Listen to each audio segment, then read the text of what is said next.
Amazon को लेकर मुझे जो फ़ैसिनेटिंग चीज़ लगती है वो ये है कि आज भी वहाँ पर कई सारी अनकॉन्टैक्टेड ट्राइब्स रह रही हैं।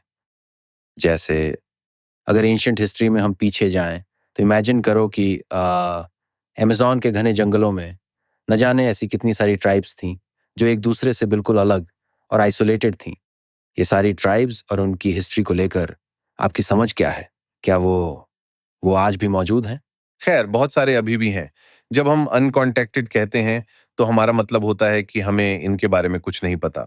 हमें मोटे तौर पर पता है कि वो कहाँ हैं, लेकिन इक्वाडोर जैसे कुछ देशों में बहुत रिस्पॉन्सिबल पॉलिसी है, जहाँ किसी को भी उनसे संपर्क करने की इजाज़त नहीं है।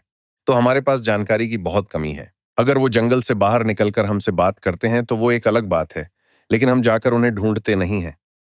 पर वो सभी लोग तो जैसे समय में अटके हुए लगते हैं और मुझे नहीं लगता कि हम में से किसी के पास इसका अच्छा अंदाजा है कि वो ऐसे कब से हैं। जैसा कि हम पहले कह रहे थे, इंसान अपने एनवायरनमेंट के प्रेशर के हिसाब से बदलते हैं। आप जानते हैं, नेसेसिटी ही अक्सर चीजें इन्वेंट करने की वजह होती है या बदलाव का कारण बनती है। और अमेजन में जब एक बार आप ये समझ जाते हो कि वहां मरना कैसे नहीं है, तो वो तो खाने का एक पैराडाइस है। वहां पर हर समय पेड़ों से खाना गिरता रहता है। और जब आप उस एनवायरनमेंट में खुद को अडेप्ट करना सीख जाते हो, तो आपको बहुत कम ज़रूरतें महसूस होती हैं। कुछ और बनाने का कोई प्रेशर नहीं है। चीज़ें वैसे ही ठीक चल रही होती हैं।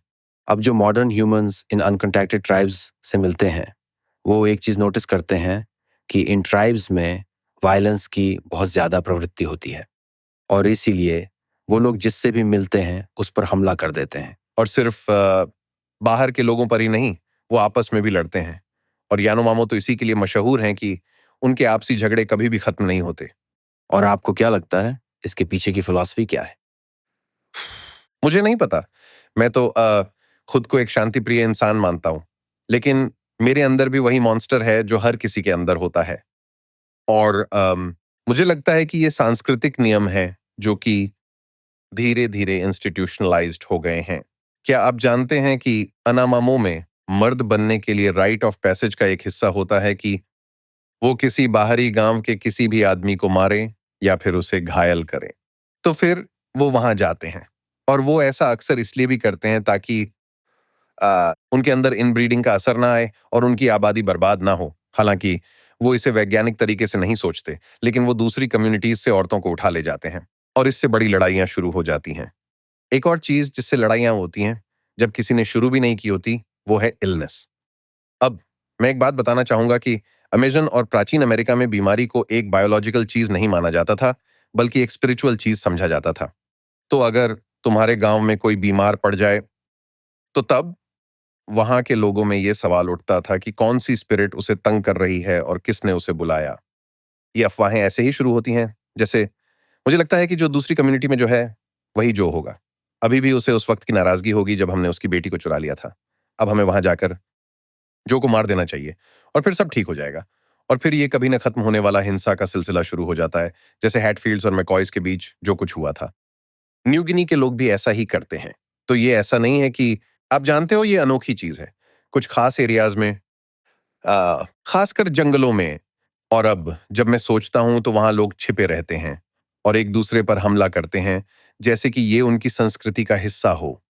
एक मुश्किल काम है, बिना किसी अनकॉन्टैक्टेड ट्राइब से संपर्क किए हुए उन्हें स्टडी करना, उनकी लैंग्वेज समझना, उनके माइंड की फिलॉसफी समझना, उनकी कम्युनिकेशन स्टाइल और उनकी हायरार्की समझना। ये एक तरह से पहेली सुलझाने जैसा है।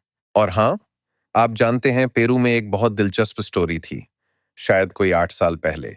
वहां के एक बायोलॉजी स्टेशन का एक रेंजर, जो कि अपने इलाके की सुरक्षा कर रहा था, वह जंगल में गश्त के दौरान एक अनकॉन्टैक्टेड ट्राइब के कुछ लोगों से मिला। पूरी ट्राइब से तो नहीं, लेकिन कुछ लोग उससे जंगल में मिलने लगे, अपनी कम्युनिटी के बाहर।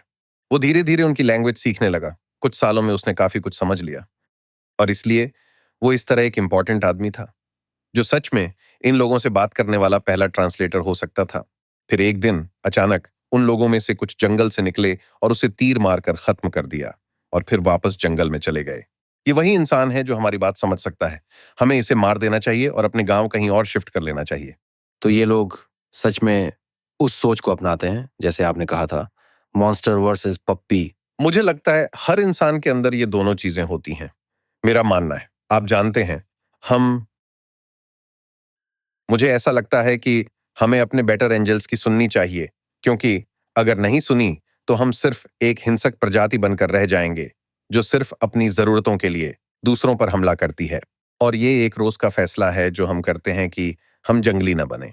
ये याद रखना काफी दिलचस्प है कि सभ्य समाज में कौन सी चीजें हमें इस हिंसा से आगे बढ़ने में मदद करती हैं, लेकिन ये कर सकता है, ये बुलाया भी जा सकता है। जैसे 1984 में 2 मिनट्स ऑफ हेट वाली चीज, अगर सही शब्दों में कहे तो उस प्राइमल इंस्टिंक्ट को उकसाया जा सकता है और डायरेक्ट किया जा सकता है और तबाही मचाई जा सकती है। और हमारे स्पोर्ट्स भी इसी चीज पर बेस्ड हैं, जहां इन्हीं आक्रामक इच्छाओं को पॉजिटिव डायरेक्शन में मोड़ा जाता है ताकि आखिर में कोई मर न जाए। हाँ,